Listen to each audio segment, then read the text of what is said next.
36 سابع بثامن. راح تصير انا اعتقد يعني حتى فلسفات المدربين تكتيكاتهم في ارض الملعب راح يصطدم بالواقع. حسن احمد دائما ينادي بالطريقه الدفاعيه على حساب الهجوميه، وسنشاهد انا اعتقد هم جمل تكتيكيه، سنشاهد ملعب، والملعب ايضا لا تنسى انه ملعب جميل يساعد على جدا. جمهور النجف جمهور كبير، ويحاول انه مثل ما فاز النجف في ملعب زاخو، يحاول زاخو انه يعيد الكره ويعيد الثار وياخذ 3 نقاط من ملعب النجف. والنجف قادم من 3 نقاط مهمه جدا، وزاخو قادم من تعادل ايضا كبير مع فريق الشرطه. نعم. ولهذا اعتقد المباراه ليست بسهوله ولن يستطيع التكهن بها حتى وان كانت في ملعب النجف. كابتن خلص سريعا، يعني شاهد شوط جميل بفرص باهداف اسوة بما شاهدناه مع الطلبه واربيل، كان اللعب مفتوح والاداء جميل. ما شوف، اذا رجعنا على احصائيات الفريقين ما عندهم القدره على التسجيل، هاي وعدي. صح. الفريقين يلعبون كره دفاعيه بحته. نعم. فمن هاي المعطيات شو تشير لك انه انت راح تشاهد مباراه صعبه خلق الفرص بها، قد تكون مثلا فقيره بالاهداف، لكن نشاهد هدفين يا رب قول ان شاء الله. هو طبعا كل مدرب يعني يحاول ينجح ويحصد النتيجه اللي يريدها بغض النظر عن المتعه. كل مدرب ايطالي اسمه أليجري يقول من يريد المتعه فيذهب الى السيرك. هذا نسوي العقده.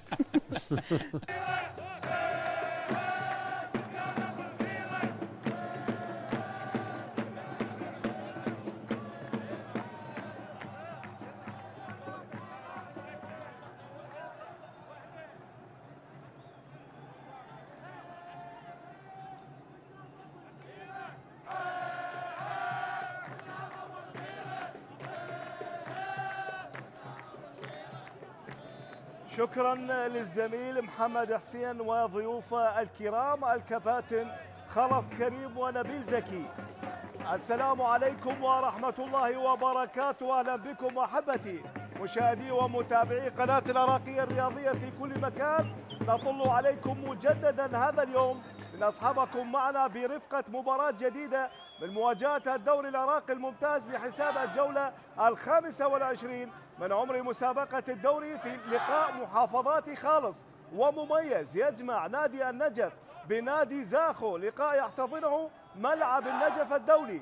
مواجهة منتظرة ومرتقبة ما بين غزلان البادية وأبناء الخابور اللذان يحظيان بمظلة جماهيرية كبيرة، وهما يقفان في ترتيب متقدم لسلم الدوري هذا الموسم، بتواجد زاخو بالمركز السابع والنجف بالمركز الثامن. مباراة اليوم تأتي لفضل الشراكة كونهما متساويان برصيد 36 نقطة. نأمل بمشاهدة مباراة زاخرة وعامرة وحافلة بالعطاء الكروي الجميل والممتع، وهذا ما تأمله الجماهير المتابعة للقاء سواء من على المدرجات أو عبر شاشة العراقية الرياضية، الناقل المباشر والحصري لهذه المواجهة. هذا حكم اللقاء الدولي الدكتور واثق محمد اللي راح يساعده هذا اليوم، مساعد حكم اول الدولي ميثم خماط، مساعد حكم ثاني احمد عبد المهدي، والحكم الرابع علاء سالم، ومقيم الحكام الدولي السابق السيد نجم عبود.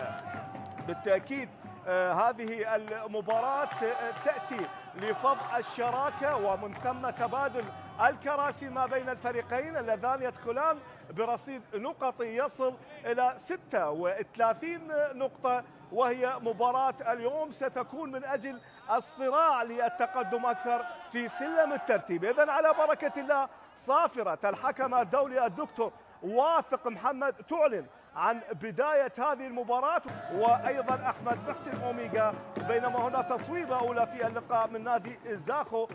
أيضا هو حسن أحمد تواجد الموسم الماضي مع النجف، وهنا تصويبة هذه قوية، تصويبة قوية كانت نجفية. هذا الحارس سبق أن مثل نادي، لاحظ هذه التصويبة القوية يعني من زاوية أخرى، لكن نتحدث عن الحارس علي كاظم من جديد. وتبادل الكرات، أحمد ناظم من جهة اليسار، عرضية خطيرة هذه لكن سهلة. صاحب المحاولة الرأسية، نعم هذا تيري صاحب المحاولة الرأسية، هذا اللاعب قادم من الدوري الكاميروني لنادي النجف خلال فترة الانتقالات الشتوية. من جهة اليمين هذا البرازيلي أوليفيرا يلعب الكرة عرضية خطيرة، هذه مبعدة بالرأس تروح إلى ركنية. يعني مباراتين تعادل مع اربيل وحقق الفوز على نفط البصره ويامل بتحقيق الفوز اليوم على زاكو. عرضيه هذه خطيره راسيه لكنها سهله بيد الحارس. من جديد وهذه المحاوله تعود لصالح سفين امين. خطيره هذه، خطيره ومحاوله، نعم محاوله كانت لصالح نادي زاكو. وهنا عرضيه داخل منطقه الجزاء راسيه لكنها بعيده تروح الى ضربه مرمى. كانت رأسية من المدافع البرازيلي برونو اللي يحمل رقم 2 اللي يمثل نادي زاكو في الموسم الماضي.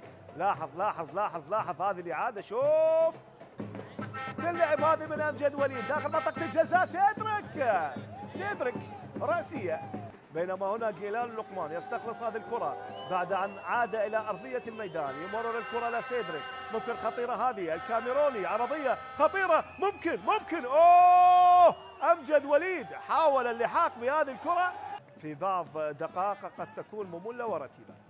وهذه الكرة العرضية الأخيرة كانت محاولة لنادي زاكو مرت بسلام على مرمى نادي النجف. أمجد وليد كان متقدم في هذه الكرة الأخيرة. لاحظ هنا يعني لمس طبيعي وفقد التوازن في الكرة الأخيرة.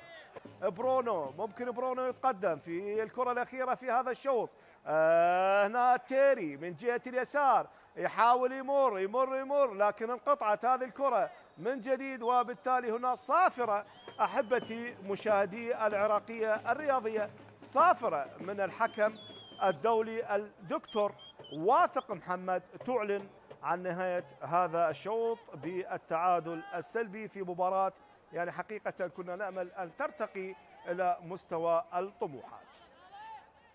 هذه انتقالة وعودة من جديد إلى زميلي محمد حسين وضيوفه الكرام. الأول لكن على ما يبدو هناك تبديلات حدثت الآن خلال فترة التوقف ودخول لاعبين من قبل نادي النجف إلى أرض الميدان، لكن صراحة لن نشاهد من هم اللاعبان اللذان دخلا إلى أرض الميدان تحديدا لفريق نادي النجف. أوليفيرا البرازيلي اللي حصل على بطاقة صفراء خلال مجريات الشوط الأول، ولا تتمرر كرة إلى أكونوري. هذا اللاعب البديل، نعم اللي يحمل رقم 18 أيضا شارك في فترة الاستراحة. ممكن مرتدة سفيان طلال سريعة هذه الكرة خطيرة يمر ممكن جول ممكن الأول.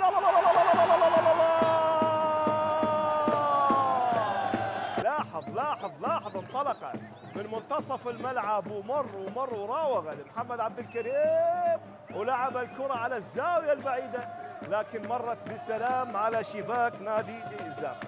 مر كان من شيفان جميل شباك نادي زاكو، لكن هنا سفيان لا زال يمارس هواياته وتقدمه خطيرة. كرة ثانية على التوالي يكون جدار كونكريتي أمام المدافعين. لاحظ هنا سفيان طلال المغربي مر برشاقة وصوب يسارية قوية. أوليفيرا البرازيلي يلعب الكرة خطيرة جول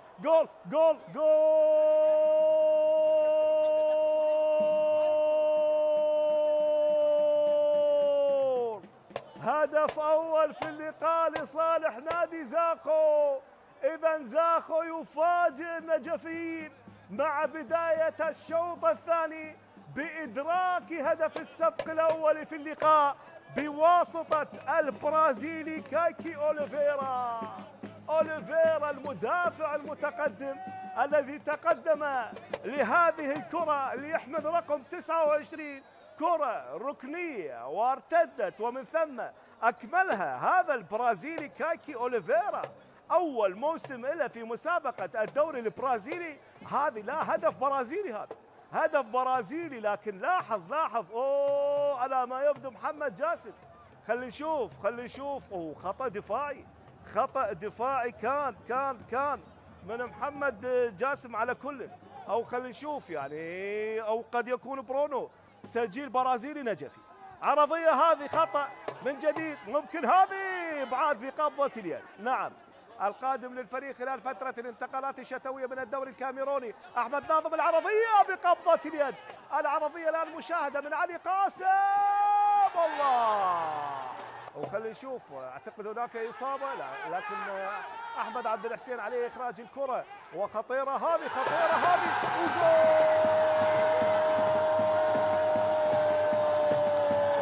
لاعب نادي الزوراء السابق، ولاحظ كان هذا خطأ دفاعي ثمنه هدف لصالح نادي النجف.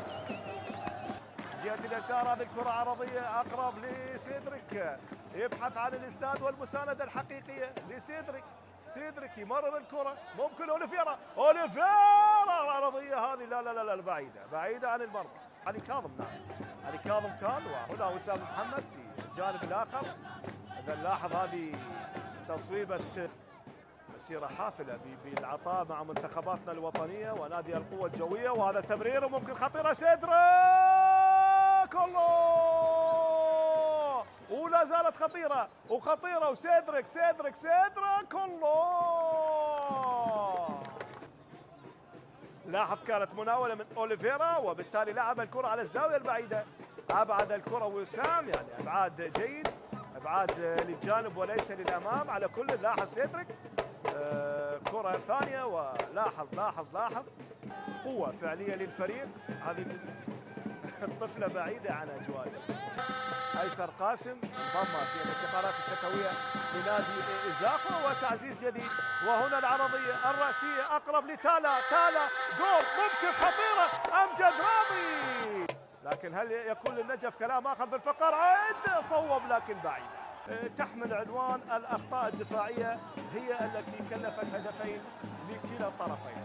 وعلى ما يبدو هنا صافرة من الحكم الدولي الدكتور واثق محمد تعلن عن نهاية هذه المباراة بالتعادل الإيجابي بهدف لكل منهما. كانت مباراة متوسطة المستوى، وبالتالي يصبح رصيد كل فريق 37 نقطة، ويحافظون على مراكزهم، سواء نادي زاخو في المركز السابع أو نادي النجف في المركز الثامن. تقبلوا تحياتي، كان معكم في وصف مجرى المباراة المعلق ميثاق الزريجي.